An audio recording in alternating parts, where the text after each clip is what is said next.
আমরা এই সবগুলোর জন্য ক্ষমা প্রার্থী।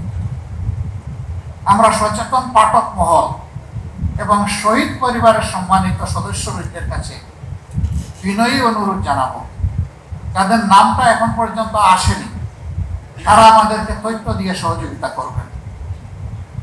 যে তথ্যগুলো লিপিবদ্ধ হয়েছে এখানে নিশ্চয়ই ত্রুটি আছে, ত্রুটিগুলো আমাদেরকে আপন হাতে ধরিয়ে দেবেন। আমরা ইনশাআল্লাহ অনলাইনের মাধ্যমে এই ইতিহাসকে গোটা বিশ্ববাসীর কাছে পেশ করব এবং মেজর সবগুলা ল্যাঙ্গুয়েজে পেশ করার চেষ্টা করব, শুধু বাংলা নয়, যাতে করে বিশ্ববাসী আমাদের বীরদেরকে জানতে পারে, বীরদের কৃতিত্ব এবং গৌরব গাথা তাদেরকেও যেন উৎসাহিত।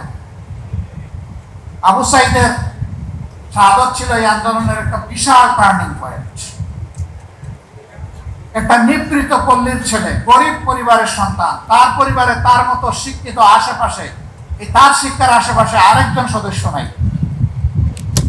সেই ছেলেটাই দুনিয়ায় নতুন ইতিহাস রচনা করলো।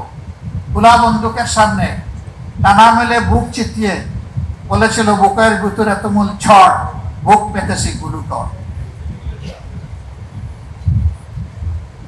সে জেনে শুনে শহীদ হওয়ার জন্য ডানা মেলেছিল এবং তার পথ ধরে বাকি শহীদেরা বলেছে, আবু সাইদ আমাদের ভাই, যে শাহাদতের সিঁড়িতে সে পা রেখেছে, আমরা জাতির জন্য সেই শাহাদতের পিঁড়িতে পা রাখতে চাই।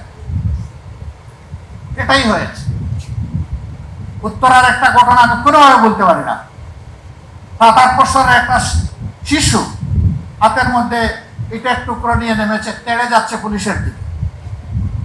যুবকরা তাকে হাতে ধরে থামানোর চেষ্টা করতে, সেই তুমি কোথায় যাও? বলে, আমি আন্দোলনে নেমেছি, আমি প্রতিরোধ করতে চাই, প্রতিঘাত করতে চাই। কেন এসেছো? আন্দোলন করতে এসেছি। কি জন্য তোমার আন্দোলন? ওরা আমার ভাইকে খুন করেছে।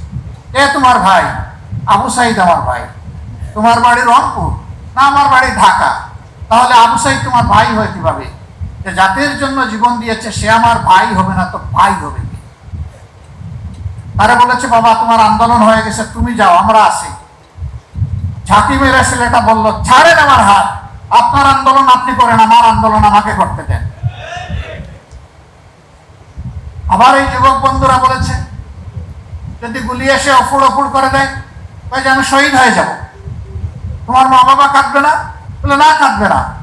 আজকে ঘর থেকে বের হওয়ার সময় বলেছি যে আমি যদি শহীদ হয়ে যাই তোমরা আমার জন্য কেঁদো না। এই ছোট্ট শিশুর মনে এই কথাগুলো কে জাগাই? এটা তো শুধু আমি দেখি নাই, কোটি কোটি মানুষ এটা দেখেছে। টেলিভিশনের পর্দায়, সামাজিক মিডিয়ায় এগুলা চলে এসেছে।